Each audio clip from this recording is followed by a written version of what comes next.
जय श्री राम।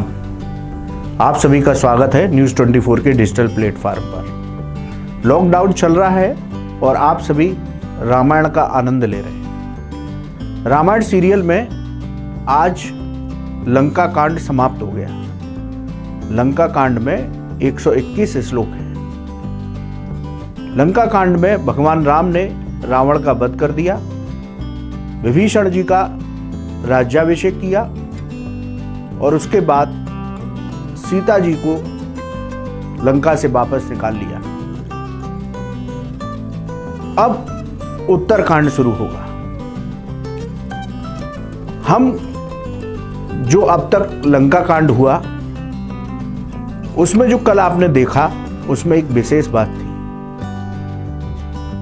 जब राम और रावण का युद्ध शुरू होने वाला था तब अगस्त्य मुनि ने आकर के राम को बताया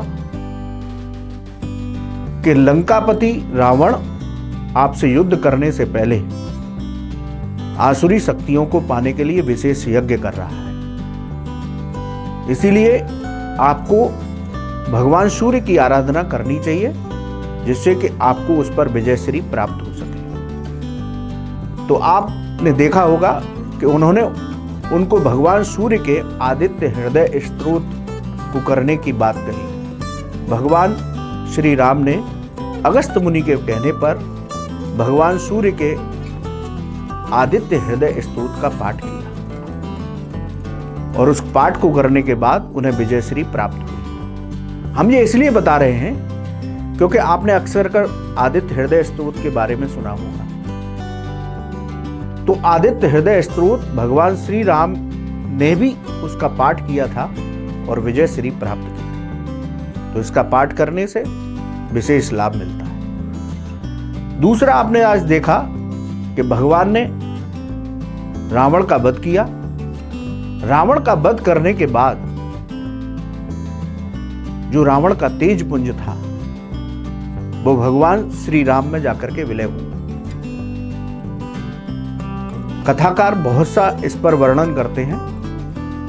तेज पुंज क्यों निकला और राम में समाहित क्यों हुआ?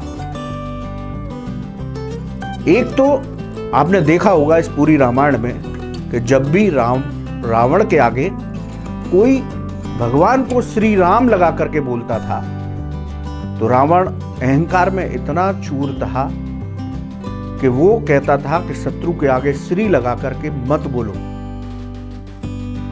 लेकिन जब भगवान ने उसके अहंकार को नष्ट कर दिया, अपने ज्ञान रूपी बाण से उसके अहंकार को नष्ट कर दिया और जब रावण मरा तब अंत समय पर उसके मुख से निकला श्री राम। इसके दो कारण, एक तो भगवान के ज्ञान रूपी बाण से उसका अहंकार खत्म हुआ और उसको पुनः बुद्धि प्राप्त हुई। अहंकार करने से बुद्धि और विवेक नष्ट हो जाता है। तो अंत समय पर रावण के मुख से श्री राम निकला, यानी कि अंत समय पर या जिह्वा पर भगवान का नाम आ जाए तो व्यक्ति भगवान के धाम में प्रवेश करता है। तो वो किरण पुंज रावण का श्री राम में भगवान में समाहित हुआ। इसमें आपने अंत में देखा कि सीता जी, बहुत से लोग इस पर कटाक्ष करते हैं, शायद अब वो कटाक्ष नहीं करेंगे कि सीता को ही अग्नि परीक्षा क्यों देनी पड़ी। यह अग्नि परीक्षा नहीं थी। आज इस एपिसोड में सबको ज्ञान प्राप्त हो गया होगा कि छाया रूपी सीता रावण के पास गई। जो रियल सीता थी वो अग्निदेव को समर्पित थी और अग्निदेव से उनको वापस लिया, इसलिए सीता जी को अग्नि से होकर निकलना पड़ा। ये कथा बड़ी पुरानी है। यदि हम शास्त्रों को पलटें तो जय विजय भगवान विष्णु के दो पार्षद थे। इनको सनत सनंदन सनत कुमार ऋषि से श्राप मिला।